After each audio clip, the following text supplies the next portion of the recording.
नमस्कार, मी स्वाती ठोकळे. स्वागत आहे तुमचं माझ्या चॅनलवरती. आज मी बनवणार आहे उपवासाचा मसाला डोसा. आणि तुम्हाला साबुदाण्याची खिचडी, रताळ्याचे काप, गोड असं खाऊन कंटाळा आला असेल ना, मग ही खास रेसिपी चटपटीत तुमच्यासाठी. चला तर मग सुरुवात करूया. तर तुम्हाला मी सांगते मी काय काय साहित्य घेतलंय. हे बघा, सगळ्यात अगोदर सांगते तुम्हाला, ही साबुदाण्याचं पीठ आहे. ही साबूचे तांदूळ भाजून मिक्सरमध्ये मी असं त्याचं पीठ बनवून घेतलेलं आहे. आणि हे आहे भगरीचं पीठ म्हणजेच वरीचं पीठ. आणि बटाटे मी उकडून घेतलेले आहेत, म्हणजे शिजवून घेतलेले आहेत.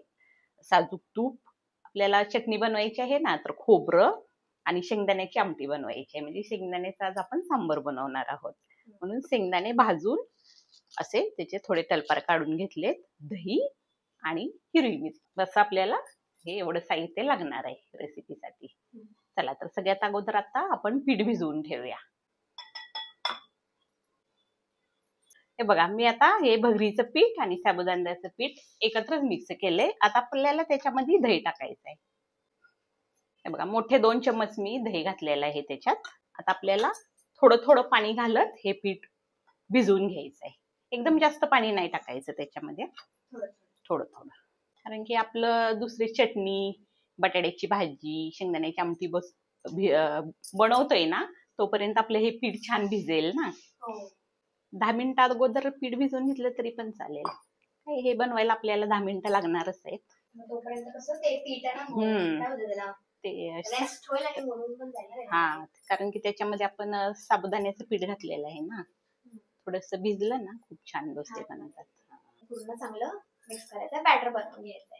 अशा पद्धतीने आपलं बॅटर बनवून घ्यायचं आहे. जसं आपल्याला डोश्याला लागतं ना बॅटर, त्या पद्धतीचं असं बघा किती छान बनलंय. हा, आणि पाणी टाकत राहायचं जोपर्यंत अशी कन्सिस्टन्सी येत नाही ना तोपर्यंत.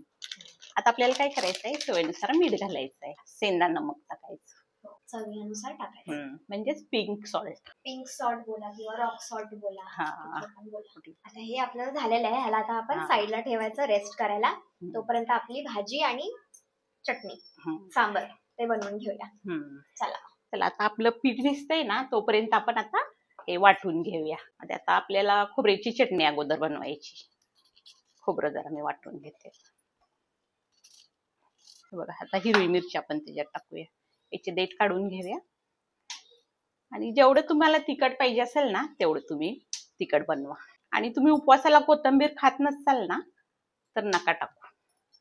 आज मी कोथिंबीर नाही टाकणार, कारण की खूप कमेंट येत होत्या. पण काय असतं ना, काय भागात खातात, काय भागात खात नाहीत. काय करणार, लोक तर कमेंट करणारच. आता ह्याच्यात आपण चवीनुसार हे सेंधा नमक घालू याच्यामध्ये चवीनुसार. आता हे छान बारीक याची पेस्ट करून घेऊया. तर बघा, आपलं छान खोबरं वाटून झालंय. आता मी काढून घेते, या वाटीत काढून घेते. आणि ह्याच मिक्सरमध्ये आता आपल्याला शेंगदाण्याचं वाटायचं आहे. शेंगदाण्याचं आपण सांबर बनवतोय शेंगदाण्याचं, हे इथं ठेवून देऊया. चला, आता आपण आपल्याला शेंगदाण्याची आमटी बनवायची. आता शेंगदाणे आणि हिरवी मिरची, तिखट तुमच्या हिसाबात टाका मिरची. आम्हाला तर थोडं झणझणीचंच लागतं. हे बघा, मी 4 ते 5 मिरच्या मी टाकलेत. तुम्ही तुमच्या हिसाबात टाका. हे आपण वाटून घेऊया. हे बघा, शेंगदाण्याचे पण मी छान वाटून घेतलंय. आणि आपण याच्यामध्येच चवीनुसार मीठ घालायचं. मगाशी मी तुम्हाला सांगायचं विसरली. आता डायरेक्ट आपल्याला फोडणी द्यायची आहे. आणि ह्या मिरच्या मी बटाट्याच्या भाजीला कापून घेते. तर आपली प्रिपरेशन झालेली आहे. आता फक्त आपल्याला फोडणी द्यायची आहे, चटणीला, सांबरला आणि बटाट्याच्या भाजीला. आता ह्या मी मिरच्या कापून घेते. आणि ह्या मिरच्या वापरायच्या आता बटाट्याच्या भाजीला. बटाटे जरा आता कापून घेते. बघा, बटाटा कापून झालाय बघा. आता आपण पटापट फोडणी देऊन घेऊया. सगळ्यात अगोदर आता आपण खोबऱ्याच्या चटणीला फोडणी देऊया. त्यासाठी थोडंसं तेल, अर्धा चम्मच, जास्त तेल नाही टाकायचं. आता तेल चांगलं गरम झालं की त्याच्यामध्ये आपण मोहरी टाकूया. आज आपण जिरे नाही टाकत. कमेंट आल्या होत्या जिरे उपवासाला चालत नाहीत. कसं असतं ना, काही जण खातात, काही जण नाही खात. काही जण खूप कडक उपवास पकडतात, काही जण नाही पकडत. ज्याच्या त्याच्या मनाप्रमाणे असतं ना. मेन काय भक्ते, मेन काय असतं भक्ती. चला, तेल गरम झाले. आता त्याच्यामध्ये मी मोहरी टाकते. मोहरी छान तडतडली की लगेच आपण आता हे वाटण टाकू त्याच्यात खोबऱ्यात. फोडणी चांगली बसली पाहिजे, एकदम चार दिसली. सगळी शिगडी खराब झाली. ही लाचला करायला पाहिजे होतं. सांभाळून करायचा, पण फोडणी पण महत्वाची आहे ना. कडक बसणं मी झाली, मी तिकडे ठेवते. आणि आता आपण सांबर बनवूया. तर बघा तेल गरम झालंय चांगलं. आता आपल्याला हे वाटण त्यात टाकायचं. मस्त फोडणी बसली. शेंगदाण्याच्या आमटीला पण छान उकळी काढून घेऊया. हे जे वाटणाचं पाणी आहे ना, ते पण आपण थोडंसं याच्यात ओतून घेऊ. आणि आपल्याला थोडीशी पातळच करायची आहे शेंगदाण्याची आमटी. सांबर कसं असतं बघा तसं. आता मी या गॅसवर ठेवते उकळी काढायला आणि बटाट्याची भाजी बनवून घेते. शेवटचा आयटम, त्यानंतर डोसा आणि असेंबल करायचं, मग सगळं सेटिंग करायची. देते आता बटाट्याची भाजी. कढई गरम करायला ठेवलेले आहे आणि मी आज रेसिपी अशी बनवते. मसाला डोसा कसा असतो बघा, त्याच्यात बटाट्याची भाजी असते, सांबर असतं, खोबऱ्याची चटणी असते. त्या पद्धतीने आज मी उपवासाची रेसिपी बनवते.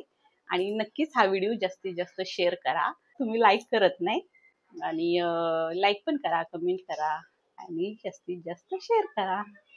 चला, कढई गरम झाली आहे. आता आपण फोडणी देऊया बटाट्याच्या भाजीला. कढई गरम झाली, त्याच्यामध्ये 1 चम्मच मी तेल टाकते आणि तेल चांगलं गरम होऊ देऊया. तेल छान गरम झाले, त्याच्यात आता आपण मोहरी टाकूया. मोहरी छान तडतडली की त्याच्यामध्ये हिरवी मिरची टाकूया. छान हलवून घेऊया आणि त्याच्यामध्ये चवीनुसार हे सेंधा नमक टाकूया. आता हे छान आपलं तळून झालं की याच्यामध्ये आता लगेच आपण बटाटे टाकूया. आता हे छान हलवून घेऊया.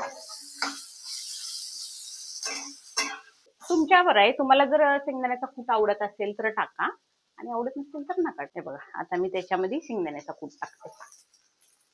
थोडासा टाकायचा आपला हलकासा, आणि जाडसर टाकायचा, म्हणजे दाताखाली चावायला खूप छान वाटतं. आता हे छान हलवून घेऊया. आता आपली बटाट्याची भाजी बनवून तयार आहे. आता आपण डोसा बनवायला घेऊया. मी बनवते डोसा. हा, बनव.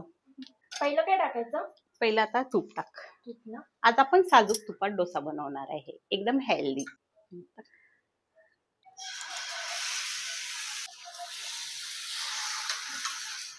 बाबा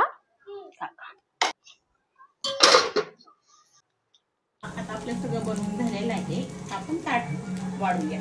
अगोदर डोसे, शेंगदाण्याची आमटी म्हणजे सांबर आणि खोबऱ्याची चटणी आणि ही बटाट्याची भाजी. डोसा, सांबर, खोबऱ्याची चटणी, दही, बटाट्याची भाजी. ही आपली झाली उपवासाची थाली रेडी. तुम्ही नक्की बनवून ट्राय करा. एकदम सिंपल सोपी रेसिपी आहे. नक्की ट्राय करा आणि कमेंटमध्ये मला नक्की कळवा की कशी आहे ही रेसिपी. जर तुम्हाला ही रेसिपी आवडली असेल तर आमच्या चॅनलला नक्की सबस्क्राईब करा आणि ह्या व्हिडिओला नक्की लाईक करा. आणि प्लीज बेल आयकॉनवरती क्लिक करायला विसरू नका, कारण की जेव्हाही आम्ही व्हिडिओ अपलोड करतो तेव्हा तुम्हाला नोटिफिकेशन येतं आणि मग तुम्ही आमची रेसिपी लवकरात लवकर बघू शकता. असंच भेटत राहूया आपण नेक्स्ट व्हिडिओमध्ये. तोपर्यंत बाय.